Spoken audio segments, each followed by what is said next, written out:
so we can proceed with today's meeting. Thank you very much, City Clerk. Welcome to our Audit Committee meeting of September 28th. We will begin the meeting with the City Clerk calling the roll for attendance at today's meeting. Members of committee, I will call your name. Please indicate your presence. Member Ali? Present. Thank you. Councillor Dillon, I don't see in the session at the moment. Councillor Singh? That was a present.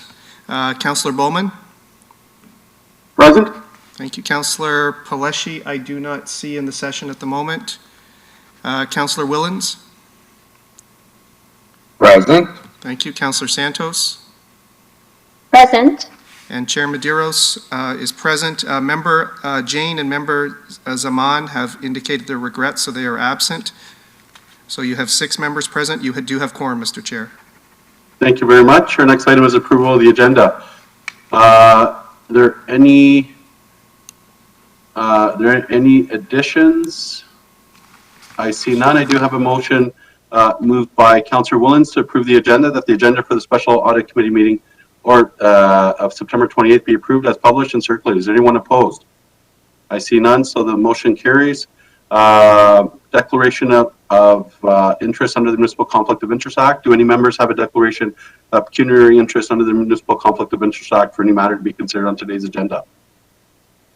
I see none. The clerk will so note for meeting minutes. And we go now on to consent. As a reminder, committee, as part of our new consent motion process, I will read each agenda item that is subject to the consent motion, and any member may verbally identify the item to be held for debate during the meeting.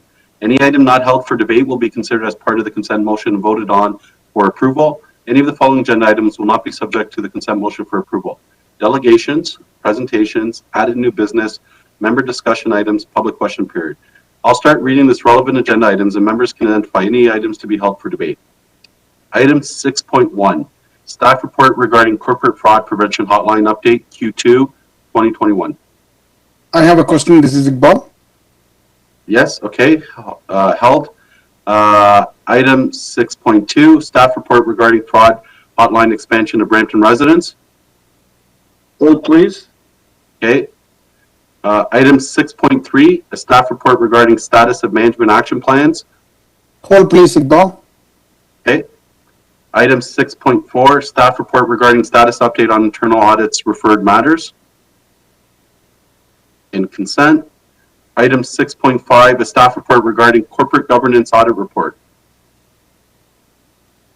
In consent.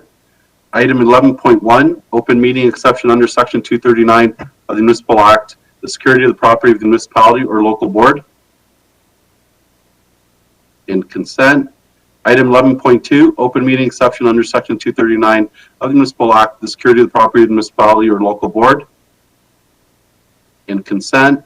Item 11.3, open meeting exception under Section 239, security of the property of the municipality or local board. In consent. Item 11.4, open meeting exception under Section 239 Municipal Act, advice that is subject to solicitor-client privilege, including communications necessary for that purpose and a position plan, procedure, criteria, or instruction to be applied to any negotiations carried on or to be carried on by or on behalf of the municipality or local board. Sorry, is that 11.4? Yes. Yes, hold. Okay. Item 11.5, open meeting exception under Section 239 of the Municipal Act, labor relations or employee negotiations, and advice that is subject to solicitor-client privilege, including communications necessary for that purpose. In consent. So the clerk will now summarize those items to be included on the consent motion for approval. Through you, Mr. Chair, to members of committee, these items have been held for debate with the remainder on consent, as noted by the Chair.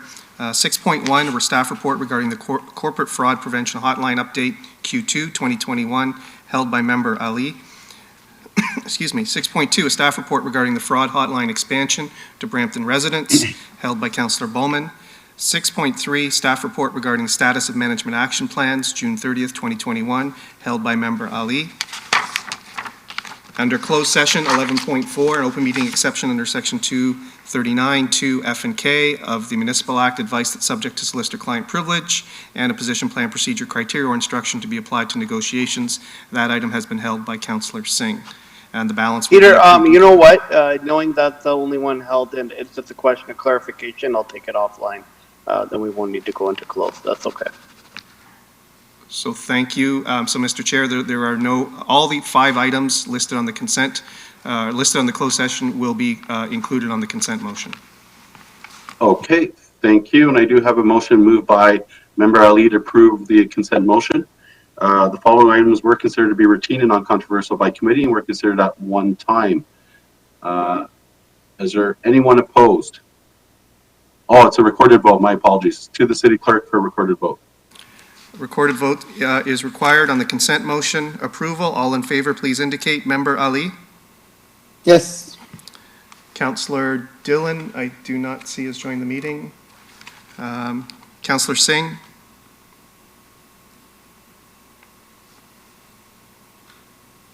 Councillor Singh? Yes. Yes. Thank you. Councillor Bowman? Yes. Councillor Paleshi? Yes. Councillor Willens? Yes. Councillor Santos? Yes. Chair Medeiros? Yes. That motion carries unanimously, 7-0. Thank you very much. Now we proceed to item 6.1 on our agenda, which is a staff report regarding corporate fraud presentation hotline update. And I believe it was Councillor Bowman. Did you hold it, or Councillor Ali, or Member Ali? Ms. Ali, I need hold. Oh yeah, go ahead, Member Ali. Go ahead.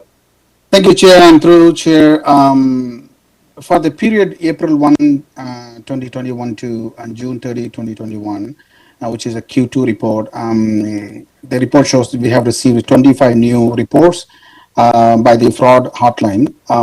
The high-level summary in the report shows the type of compliance, and some of them are very serious and very concerned, such as improper recruitment of and hiring practices, hiring of unqualified personnel, and discrimination, bullying, and harassment.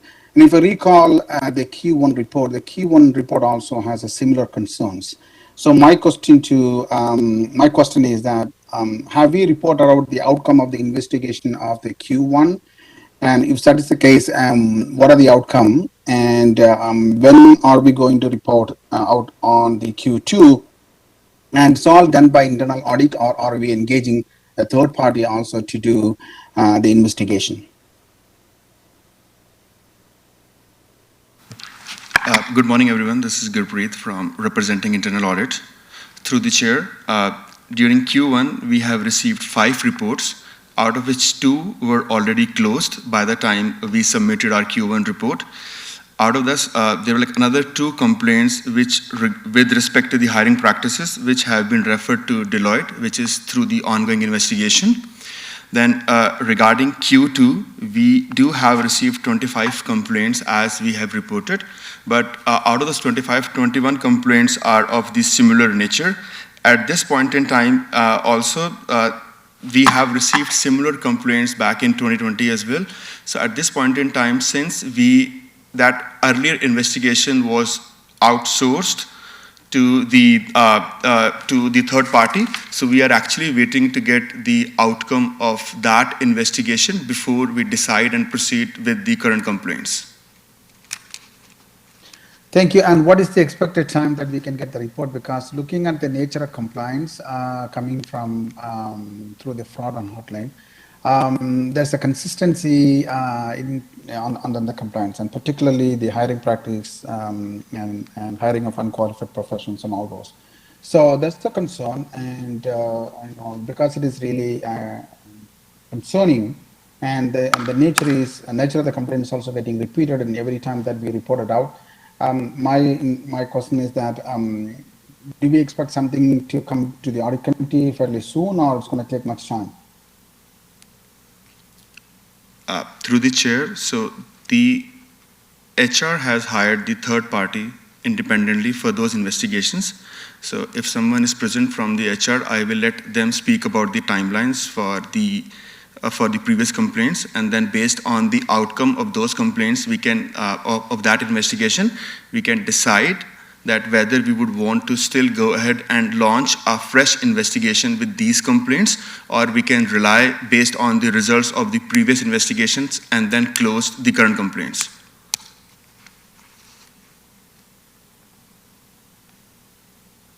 Okay, does someone from HR want to comment?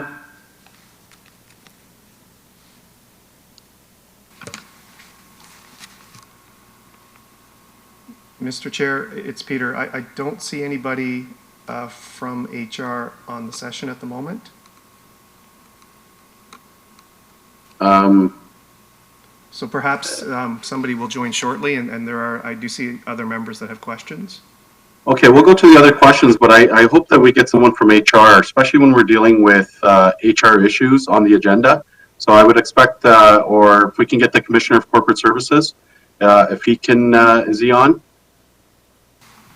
Through you, Mr. Well, Chair. Oh, my yeah. apologies. Was somebody speaking? So, Mr. Chair, I don't see Commissioner Davidson, but I'm Okay, gonna if we can, yeah, I would suggest we try to get him on, and I will go to the other questions, and we'll come back to you. Member Ali, is that okay? No, that's fine. Thanks, Okay. Chair. Thank you very much. Councillor Singh. Yeah, my question is, with the hotlines, because there's anonymity, and I noticed there's been a recurring theme. Is there anything to preclude one person to keep complaining on or I shouldn't say complaining, but attempting to utilize the hotline? Do we know if it's different people each time, or the same person, or we wouldn't have that information? Through the chair, since the complaints are received anonymously, at this point we won't be able to confirm whether is that a single individual or bunch of people who have been raising these issues. Yeah, and just seeing the activities over the past year, it's no secret.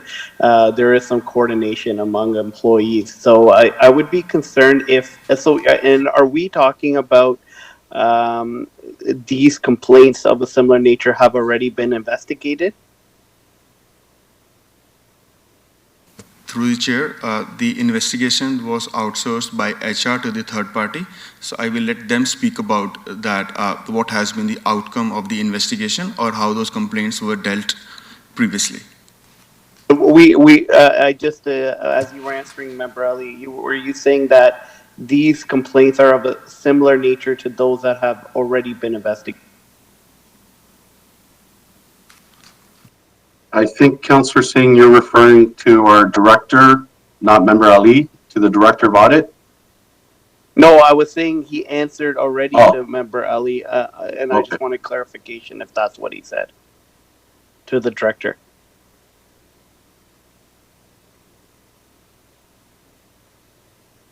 Sorry, I didn't understand the question. So in the Q2, as especially around HR, and I thought I heard you say that the nature of the complaints are similar to those that have already been made and investigated. Is that true or no? Through the chair, so let me just take a step back. We have 3 sets of complaints which have been received against the same individual or same department.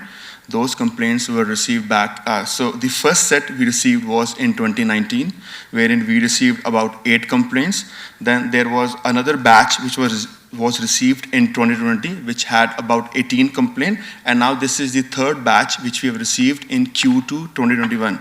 My understanding is that during 2019, we didn't investigated those complaints, and then a workplace review was done by some HR consultant, and then they submitted those reports. For 2020, my understanding is that the matter was discussed and referred to the HR, and then they have hired a third-party independent agency, which is a law firm.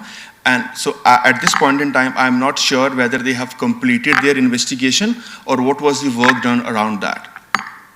Because we are not sure how those complaints were dealt in 2020, we haven't really started working on the fresh batch of complaints to avoid any duplication of efforts. Yeah, and I agree with that. So it would be important to have somebody from HR on, because if it has been investigated and third party found nothing, then there is a resource question, and it doesn't make sense to keep going to the same complaints. So I will also wait for that information before adding further comments. So I guess we'll wait for somebody from HR to come on. Thank you. Thank you, Councillor Singh. Councillor Bowman. Thank you very much, through you, Mr. Chair. Just a very quick question. Harm to people as a report category.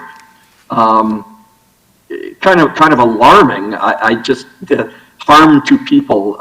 What would that include? Physical harm, mental harm? How do they report that category?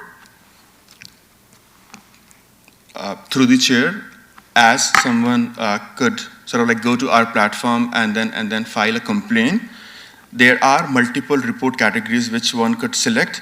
I haven't really looked into this individual complaint, but my understanding is that the complaint would be referring to the bullying and harassment, which has been provided in a high-level summary as well, as one of the themes out of these complaints. Okay, so there wouldn't have been any in this category physical harm to people. Through the chair, we do have a separate policy for the violence at workplace, so I'm pretty sure that no one is referring to that while raising complaints on the Clearview platform. Okay, that's great. That's what I wanted to hear, that there's been no physical abuse. Thank you. Thank you very much. Councillor Santos. Thank you. Through you, Mr. Chair, I agree with my colleague, Councillor Singh, in terms of, this is an HR matter. And appropriately placed specifically with HR, making sure that because it's an HR matter, we are protecting the privacy of not just the investigation that's happening on this, but also the privacy of the employees themselves. Thank you.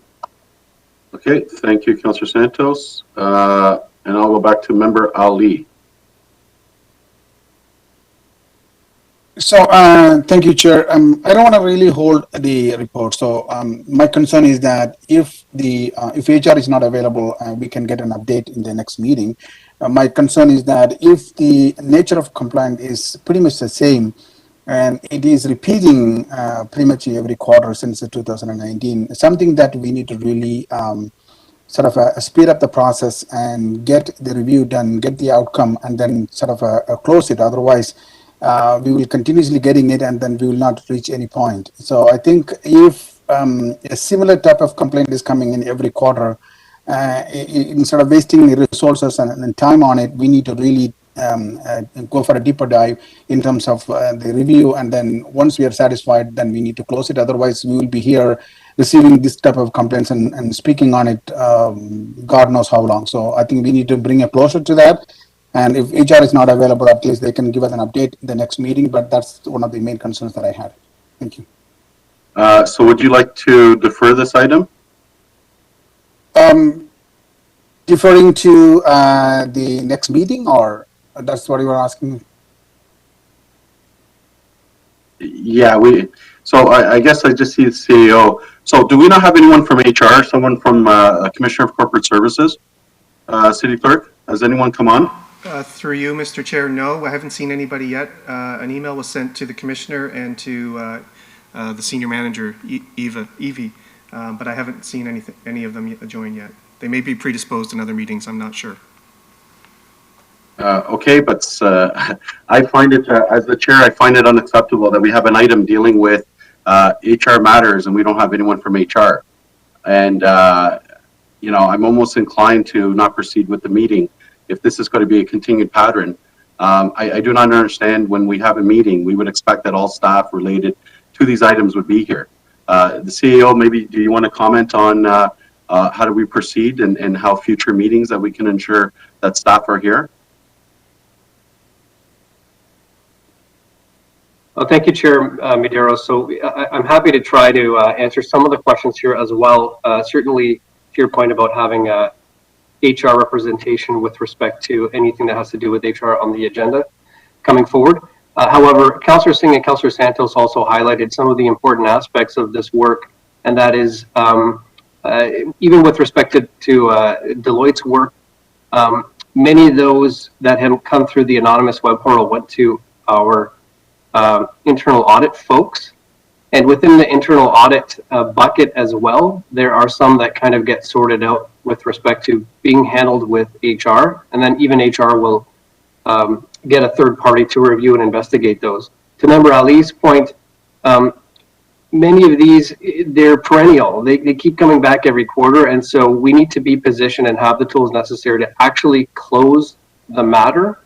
And are we then in, some of the internal conversations we're having is, let's say we get the same 20 every quarter, and even though we formally close them and notify them of that, we still report that we got the complaints in the quarterly report to yourself and to the public.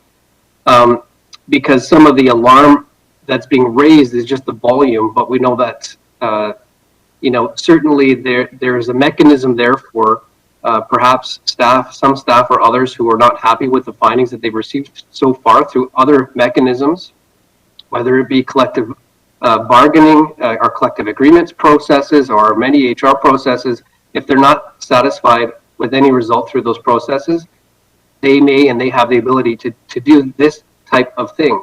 And it's exactly why our ombudsman partner had referenced that we put into place some kind of policy to deal with these types of things, which we are working on. All that to say, I know that this is a public meeting. I believe that we committed to this committee to provide you with the particular workplace review. I believe it was a workplace review instead of an investigation respecting some of the matters as it relates here. That we should be able to provide you into closed session. But I would defer to either legal or privacy officer with respect to actually handing over any investigation material respecting internal HR matters as they relate to audit committee or not. So I may just leave it at that and end off with the fact that certainly Gurpreet can speak to the volume that's coming in, especially if we open this up to the public, and sorting out HR issues from any actual fraud related allegations that need to be investigated. I hope that helps. Yeah, and I appreciate, Sayo, not to put you on the spot, and by no means do I put the responsibility, but I find it highly unusual that we have items related to HR and we don't have HR representation here, or the Commissioner of Corporate Services or someone from that department who would be here at the meeting for the benefit of the committee. So notwithstanding the content itself, and not to put you on the spot, and thank you for sitting in, I just hope in the future that we do have everyone who needs to be here is here. So I will leave that as that. And then after, in terms of Member Ali, do you want to receive the report, or are you deferring it to next meeting? I can receive the report, and then we can sort of put an agenda item to get clarification in the next audit committee meeting. So City Clerk will put that as direction. Is that fine? Yeah. Through you, Mr. Chair, yes, it should be in the form of a motion, really direction, unless it's just a councillor information request or a member information request that further information be provided to the members of committee and all members of council regarding the status of some of those in response to the questions. And then the motion would just be for receipt of the report. Okay, so as the City Clerk outlined, and is that okay with you, Member Ali, then? Oh, that's fine. Thanks. Okay, so we do have a motion that the report titled Corporate Fraud Prevention Hotline Update Q2 2021 to the Audit Committee meeting of September 28th be received. Is there anyone opposed? I see none. We now move on to item 6.2, Fraud Hotline Expansion to Brampton Residents. And that was held, I believe, by, was that Member Ali or Councillor Bowman? Councillor Bowman. Okay, Councillor Bowman, go ahead. Thank you very much, through you, Mr. Chair. Good report. I just have some questions, and the report raised the questions as well. There are other areas, it says, like Toronto, that have had their fraud hotline open to residents. I believe it's for 10 years already. The cost is absolutely minimal. We're talking $9,000 a year to expand the fraud hotline. But I am concerned about the numbers of potential calls that we might get. Do we have the actual numbers that the fraud hotline gets from other municipalities that have incorporated a fraud hotline for residents as well? Do we know what those are? Through the chair, at this point, we don't have those numbers, but I would also like to highlight that apart from the minimal cost, which is 9,000, there will be additional cost with the FTEs as well. Any idea how many that would be? So through the chair, we have noted that most of the other municipalities have 2 full-time employees to manage a fraud hotline, which is extended to both the city staff and then the residents as well. Okay, so we received, I think it said 105 calls in the last quarter. Is that, am I right? Through the chair, so we have received 105 overall calls since the launch of the fraud hotline. Okay, and we would need 2 full-time people to handle that? Through the chair, that is if we are extending the fraud hotline to the residents, not at this point in time. We are managing the fraud hotline with our existing resources apart from our internal audit plan. But if we are extending the fraud hotline to the members of to the residents, and that is the time when we would need additional resources, but not at this point in time. Okay, so are we looking at doing this? Are you looking to move a motion that we accept one of these options, or is this strictly a report that you've brought forward to us? Through the chair, this is more of an information. Okay, so I don't know if there needs to be direction, but we're coming into budget, and I really think we need to know a potential number of calls that we might be getting in, and if this would require an additional full-time. I can't see it as 2 additional full-time, but is it possible that we could benchmark that prior to us coming into budget so that we could make a decision whether we want to? I mean, it certainly seems like a valuable tool, but for me, it's just a matter of we need to know for budget, do we need another full-time employee? Or can we handle this with our existing? So we would really need to know sort of a benchmark of number of calls that we get. Is it possible to get that prior to us debating this in a budget scenario? Through the chair, we can try and get that information from City of Toronto, Ottawa, and Hamilton, if that information is available in public domain, in terms of the number of complaints which they receive every quarter or annually. So we can definitely try and get that information if it is available. And I would also like to add that the number of calls which we would be expecting is going to be quite unpredictable. It's quite possible that we might be receiving high volume of complaint during the initial launch or during the initial expansion of the fraud hotline, wherein the residents are not really sure about, like that the other mechanism which we also have, for example, 311. So we need to also have the robust communication in place, wherein we are letting everyone know that this line which is expanded is only for the fraud-related matters. Oh, absolutely agree, and it's.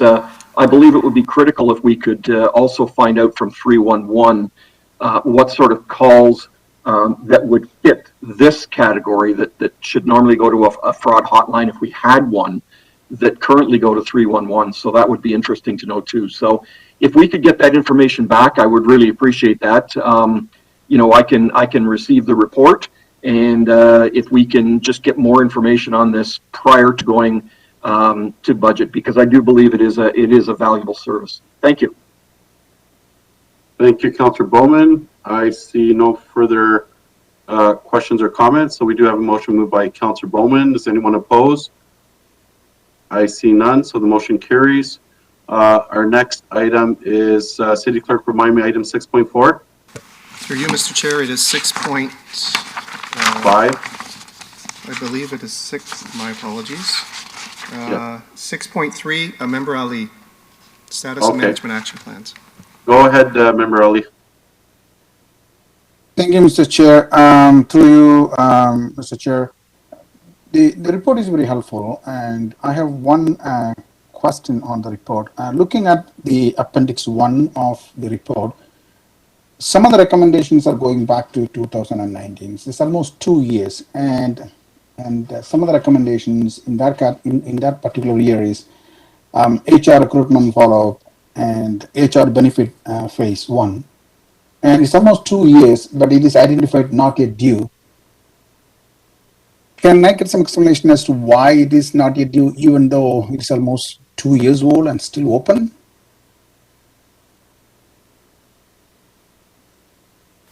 So to the member through the chair, I've messaged Commissioner Davidson as well. So if I don't believe he's on the line currently, but we'll definitely take your question away and be able to respond via email in advance of the next quarterly meeting. I'm on the line. I'm just having technical problems. I apologize.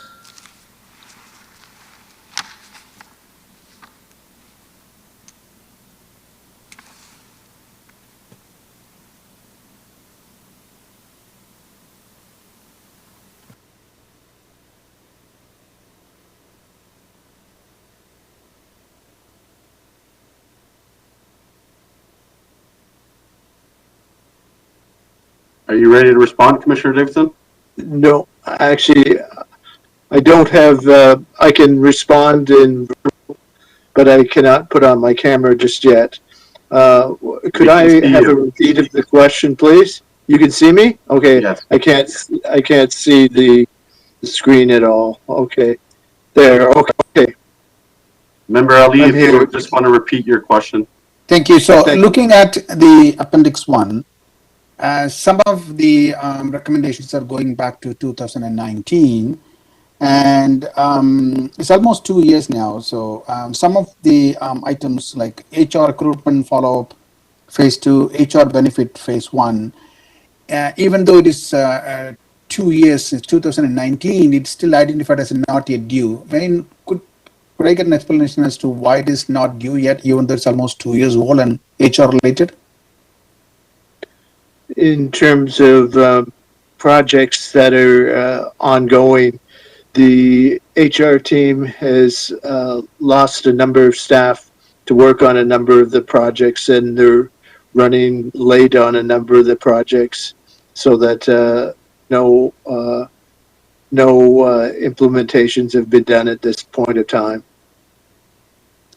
Thank you. Are there any implication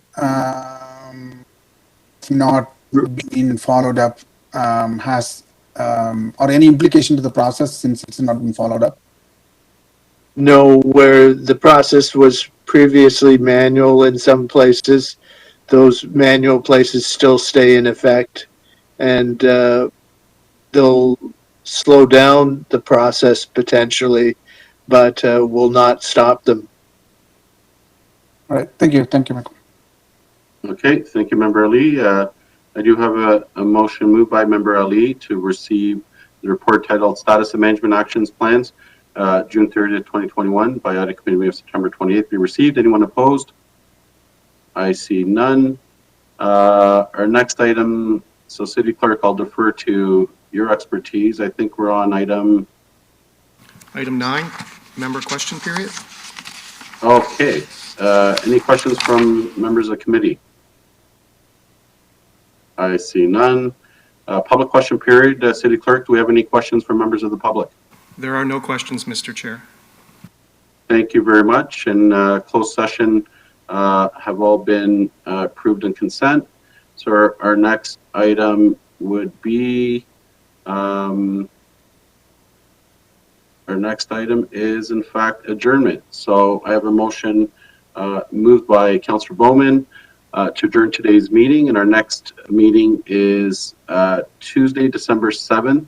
However, we may call a special audit meeting beforehand. So a motion moved by Councillor Bowman. Is anyone opposed? I see none. Thank you, everyone.